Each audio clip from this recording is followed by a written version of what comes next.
गुणातीत गुणातीत अवस्था बहुत ही गुणमय शब्द है ये। गुणातीत क्या है? गुणातीत के रहस्य को जानना बहुत ही मार्मिक विषय है। कोई तत्वदर्शी महापुरुष ही जो सद्गुरु होता है वही गुणातीत की अवस्था को जानता है, रहता है। जैसे विष्णु क्षीर सागर में रहते हैं, उन्हें गुणातीत कहा गया है। विष्णु को क्षीर सागर में हैं, उसको गुणातीत क्या है? गुणातीत का अर्थ होता है तीनों गुणों से परे।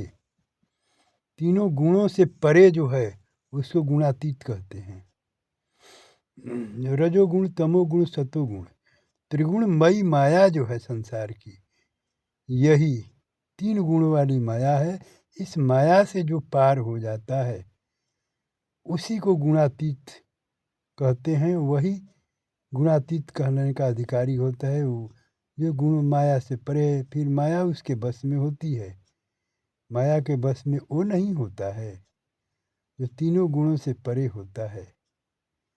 कृष्ण इस बात को कहा है कि हे अर्जुन, तीनों गुणों वाली मेरी अद्भुत माया है, त्रिगुणमयी माया है।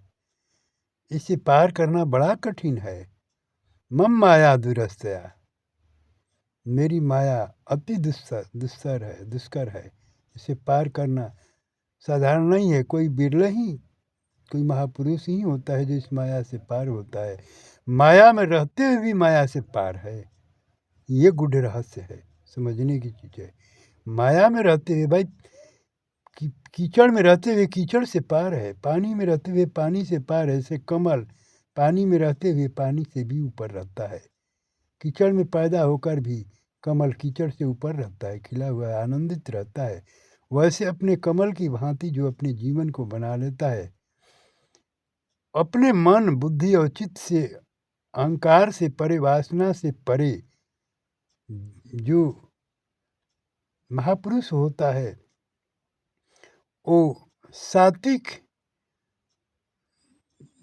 ऐसे विचारों में होता है जो कोई विचार नहीं उसके होते। सत्वगुण, न रजोगुण, तमोगुण, संसार के तीनों गुणों से परे ऊपर होकर के वो एक अलौकिक जीवन जीता है।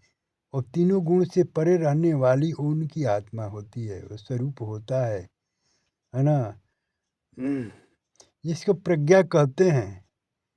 स्थित प्रज्ञ पुरुष, कृष्ण ने कहा स्थित प्रज्ञ पुरुष की रहनी कैसी होती है। अर्जुन ने पूछा कृष्ण की, स्थित प्रज्ञ पुरुष कैसे रहते हैं प्रभु?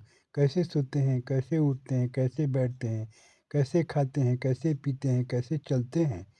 स्थित प्रज्ञ पुरुष की रहनी को बताइए। तो कृष्ण साहब बताया गीता में कि स्थित प्रज्ञ पुरुष अलग ही उसका सोना, बैठना, खाना, पीना, रहना है। उसको तुम उसके साथ रहोगे लेकिन नहीं जान पाओगे। यही तो सबसे बड़ी जो रहस्य है कि स्थित प्रज्ञ पुरुष है, गुणातीत होता है। वो तीनों गुणों से परे, माया से परे होकर के अपने स्वरूप में स्थित होता है, अपने स्वरूप में वास करता है। अपनी स्वरूप में यानी अपनी आत्मा में वास करता है, अपनी चेतना में रहता है। अपनी ये तीनों गुण वाली, विचार वाली जो माया है, मन में रहता है, माया में रहता है, शरीर में रहता है, संसार में रहता है। सांसारिक जीवों के बीच में ही रहते हुए, सांसारिक सारा व्यवहार करते हुए भी, सब कुछ करते हुए भी, है ना। जितने संसार के अच्छे से अच्छे, है ना, जिसको दुनिया पाप कहती है, गलत कहती है, वासना के साथ रहते हुए फिर वासना से परे है। स्त्री के साथ रहते हुए भी स्त्री से परे है। वो पुरुष है, वैसा है। उसमें एक गुण है, एक शक्ति है, जो चेतना है, जो आत्मा है। वो सदैव जैसे कमल जल में रहते हुए कमल जल से परे होता है, परे है, वैसे जल के समान जो पुरुष रहता है संसार जल के समान है।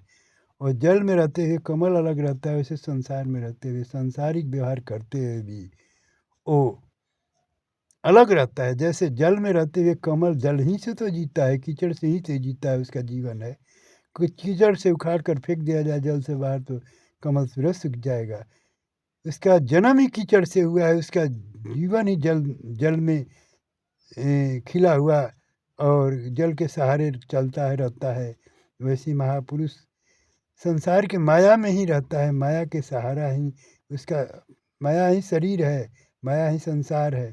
शरीर और संसार में रहते हुए अपने अपने उस शरीर के भीतर संसार में रहते हुए उस आत्म स्वरूप में स्थित होकर के अपने को एक चेतनशील अपचेतन यानी ज्ञान है।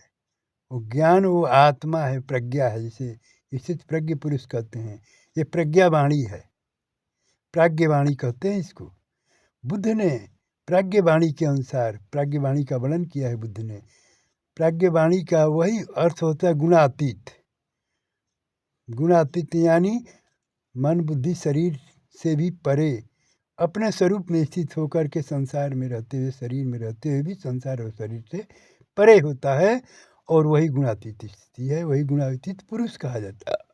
बुद्ध ने भी अपने शरीर में रहते हुए, संसार में रहते हुए, संसारिक प्राणियों के बीच में रहते हुए, सन्यासियों में रहते हुए, अपने माता पिता भाई बंधु सबके बीच में सामंजस्य बनाकर व्यवहार में रहते हुए भी, है ना, सन्यास का पालन किया। सन्यासी कहलाए बुद्ध, और जो है गुणातीत जीवन व्यतीत किए, अपने आत्म स्वरूप का पा करके, अपने आत्म ज्योति को पाकर अपनी ज्योति में ही स्थित रहे, अपने ज्योति को ही संसार में प्रकाशित कर किए, फैलाए, हर आत्माओं में अपनी ज्योति प्रकाश को फैलाया। कृष्ण ने अपने आत्मा की आत्म ज्योति से ही संसार का पालन किया और फैलाया, इसीलिए भगवान कहे गए। वो सब महापुरुष भगवान होते हैं, क्योंकि गुणातीत होते हैं। गुणातीत का अर्थ कोई इच्छा नहीं, कोई इच्छा नहीं, इच्छा से परे होता है। इसीलिए जब कोई इच्छा नहीं होती है तो माया उसके साथ, माया के बस में होता है, वो मायापति कहलाता है, जगतपति कहलाता है वो महापुरुष जो गुणातीत होता है। इसे नारायण विष्णु और नारायण जो हैं कहे जाते हैं, ये गुणातीत कहलाए गए हैं, कहे गए हैं। और लक्ष्मी उसके साथ रहती है। लक्ष्मी कहाँ नारायण से दूर हैं? बोलो, राम कहाँ से सीता कहाँ दूर है राम से? कृष्ण कहाँ दूर है राधा से? वो दोनों एक ही हैं।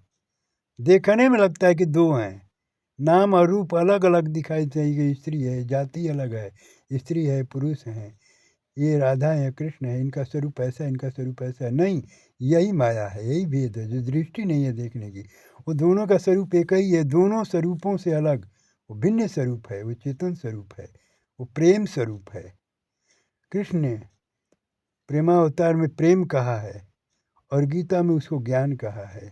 इस चेतन स्वरूप को स्वरूप प्रेमा स्वरूप प्रेमानंद कहा गया है। प्रेमानंद का अर्थ होता है प्रेम आनंद से भरा हुआ जो आत्मस्वरूप है, उसका नाम प्रेमानंद है। तो ये जो है, हम जो बात बताया, ये गुढ़मय रहस्य है। इसको जान लेने के बाद कुछ जानने की जरूरत नहीं। ये तत्व ज्ञान है, ये परम ज्ञान है। इसको जान जाने के बाद जो पुरुष होता है, जो जान जाने के बाद गुणातीत हो गया, वो महापुरुष हो गया, गुणों से परे हो गया। संसार में कमल की भांति संसार में रहो, और कमल जैसे पानी में रहता है वैसे अपनी जिंदगानी में बने रहो। बस। ओम शांति शांति शांति।